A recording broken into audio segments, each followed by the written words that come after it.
What's going on, people? It's your boy Theo here, and this is a real talk. And we just learned in the last half an hour or so that Gary Lineker is going to be returning back to our screens. Yes, he will be back on the chair presenting Match of the Day this Saturday.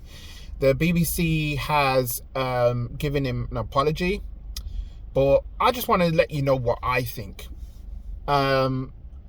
To be honest with you, right, a lot of people have come up to me in my last video that I done with the whole quick rant thing, and I always talked about freedom of speech. Now, I've maintained the fact that I can say what I want, but I know that there's a limit to what I can say. Yeah. The thing is, though, I know what the BBC has its impartiality rules and all that. Fine. That's fine. But the guy was talking about it on his social media, right? And I always thought that social media is so powerful because of the way in which people express themselves. And I certainly have done that over the last 20 years or so. I've been very, very vocal about things. And sometimes I ruffle the wrong feathers. Sometimes I get things wrong. Sometimes I say the wrong things. Not a lot of people will agree with me, and that's fine. But we need to kind of move on from this situation now. I would walk if I was him. That's what I would have been doing. I would walk if I was him, because it's not right that just because he has said something, it's put the whole entire BBC into disrepute. He's not even trying to do that. He's literally trying to say how inhumane the immigration is over here. And to be honest, as a descendant of the Windrush generation, right, I think it's absolutely inhumane. And obviously we've got the problems stemming from it even now. Even I have to think about the human being side of things rather than the legality of everything. Like, listen, I can understand from what people are going through who are coming in from countries that are impacted because of war and everything else, and they want to come here to actually have a better life. I was asked, somebody asked me the other day saying, did you take in anybody?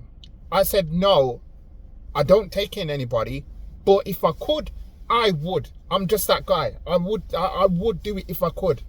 But I'm not in a position to, right? I'm not in a position to right now. If I was, I would be absolutely doing that, right? So, at the end of the day, I do think that he should walk.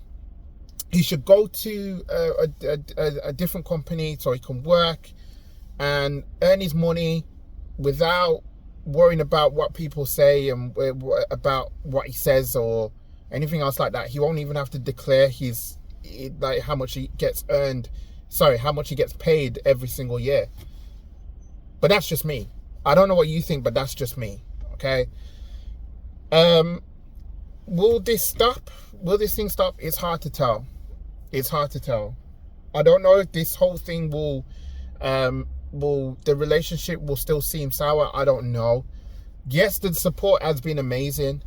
Right, the support that he's got from not just his colleagues but from the public as well, it's amazing, because we're all saying he's saying what everybody's literally saying, but with the way in which the government has conducted themselves and not being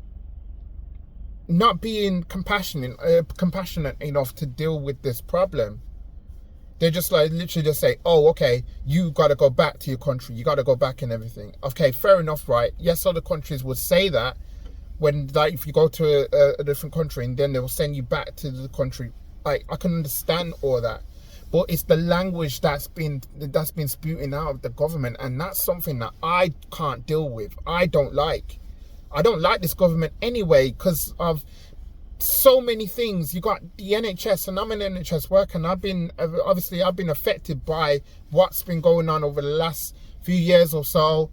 You got the housing situation, you've got the cost of living crisis, Brexit still hasn't really worked. right? You got so many things that's been going on with this company, with this government, and we have to wait 18 months, about 18 months to actually say what we can really think about them. We have to wait until that amount of time. And also, not to mention, you got the budget that's going to come up as well. We don't even know what's going to be in that budget. We don't even know if it's going to make our lives easier or it's going to make our lives harder. But I think it's going to be the latter. That's just coming from me. Yeah. So I don't know. I don't know how things are going to be. Like, I know that Gary Lineker will be keen to want to get on with the job and everything else. But I respect him as a footballer. I respect him as being the voice of football, shall we say. Because he's been on the BBC now for decades, and he's been very proud to have done his job for that amount of time. But the thing is, though, right, I just really think that the BBC need to rethink this whole thing with this whole impartiality rule or the social media rule, whatever, because it's double standards. You can't say something about Qatar. We all know that it's got its problems and it shouldn't have been held there in the first place, and have time to actually talk about it. Even though obviously people would say, yeah, it's to do with the money, that's why they're going out there to do it and whatever. But at the same time, right, what's been going on, it's not even a different situation, but it is different, but it's in a way, it's sort of similar in a way, right? In a way, but it's different in different countries. And different places have different rules and all that sort of thing. I can get that, I can understand that. But at the end of the day, we have to look at this stone cold fact. This stone cold fact. The world is messed up. And at the end of the day, it's too much dog eat dog out there. You know, people are suffering now more so than ever before. It's like the people who are trying to make a real big difference, and the ones that come after them, is still an uphill battle. I've been saying this for a long time now, and I don't know if things will get any better, but that's just me. That's how I see it. Anyways, people, I've spoke about this long enough. Let's hope and pray that things don't get worse from here on in, because obviously people do miss Match of the Day. I know the sport that was on TV. I know people found it weird to see the sport being cut drastically over the last few days. So yeah, we'll see what happens, and we'll see what's gonna be the aftermath of this. So yeah. That's what I got to say. So if you like this, don't forget to like it, subscribe if you're new, comment below, let me know what you think, and I'll be back with another video soon. In the meantime, people, please stay safe. Yeah, I'm out. Peace.